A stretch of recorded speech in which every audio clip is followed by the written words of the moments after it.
Hi, my name is Aaron and this is my show, Reeducation, and a couple of weeks ago I talked about how politics are not sports. It was in a video entitled, Some Conservatives Are Actually Socialists, and I want to touch a little bit more on that topic here. Now, the basic premise was that politics or political parties are not like sports teams. This isn't like the Olympics where you can choose between the American hockey team and the Soviet hockey team, because in the end, at the end of the day, both teams, both parties are working for the same owners.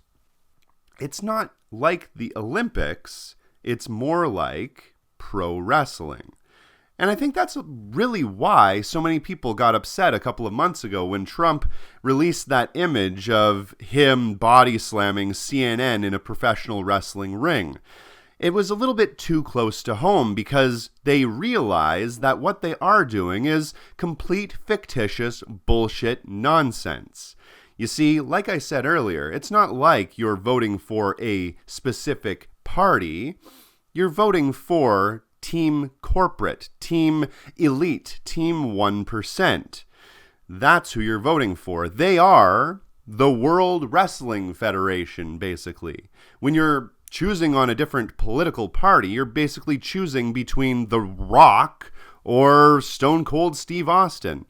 And at the end of the day, the people that make the most money, that end up winning that little game, are the ones that own the contracts that Stone Cold Steve Austin and The Rock happen to have signed.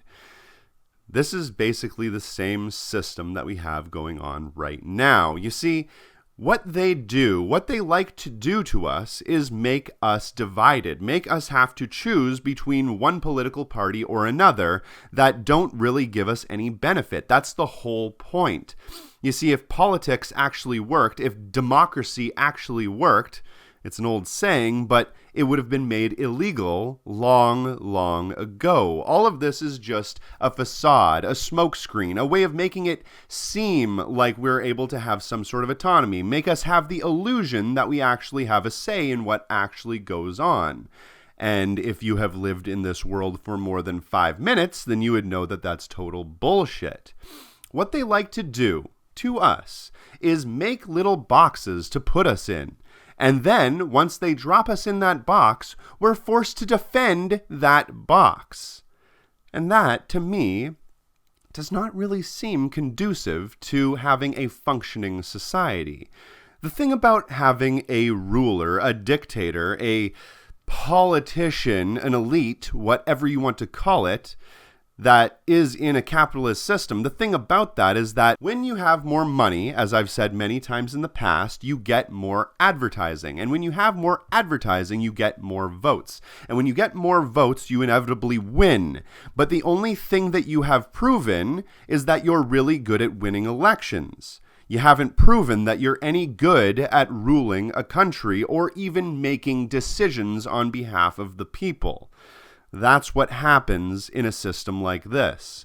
Politics, like I said, are not sports. It's not something that you can just choose a team and think that it's going to make a difference because inevitably that team is going to do everything they can to get more for themselves.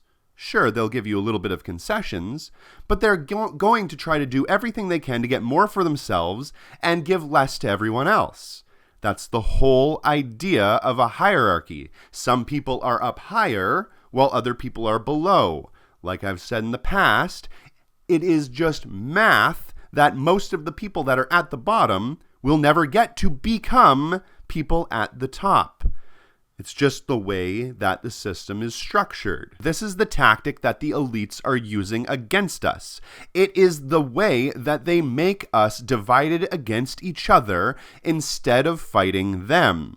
The whole idea of having class consciousness is uniting the workforce. All working people. But being put in the position where you're being robbed, you're being exploited, and you're being extorted by some capitalist somewhere, those shouldn't be things that we have any sort of disagreement on. And most of us don't. We're just not given the opportunity to see eye to eye on those things because we're too busy being butthurt about things that don't matter. Now, if you've seen the recent Peter Coffin video, link in the description, he describes how in our system, the elites like to use controversial leftist topics to spark a great big debate among everyone to get clicks, to get money, and to make it so as that we don't pay attention to the things that are actually going on. A simple example of this is the whole Colin Kaepernick thing. Colin Kaepernick took a knee to protest police violence during a football game.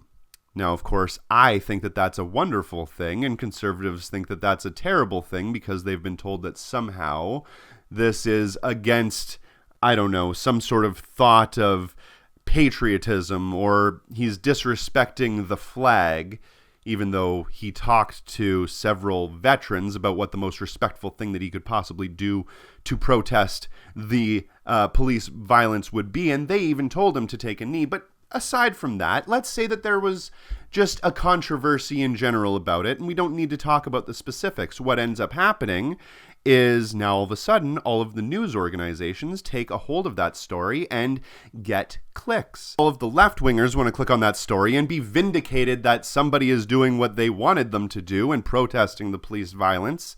And all of the right-wingers are vindicated because they get to go into the comment section and berate people for what they're doing. Of course, when Nike exploited that idea for profit and hired Colin Kaepernick on as a spokesperson, that of course made all of the liberals vindicated again and made them want to buy Nike shoes. And of course, the conservatives who had already bought those Nike shoes or got really mad about it, so mad that they went out and to buy new Nike shoes, went and burned them all. So it turns out that Nike makes money coming in and going out. All publicity in this thought process is good publicity. It doesn't matter whether or not the conservatives hated Nike and wanted to boycott them for a while because they still bought the shoes. And even if they didn't buy them immediately, eventually, people would forget about the boycott, and then they would go back to buying the shoes.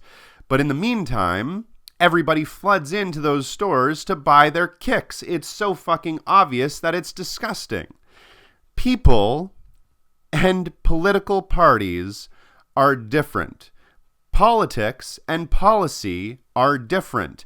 These things are things that we should be talking about on an individual basis and not allowing some political party or some politician to hijack them and make us fight about them so they can make more profits or get more clicks or get more power.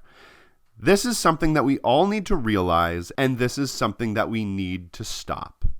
At least that's the way I look at it. My name is Aaron. This is my show, Reeducation. Thanks for watching.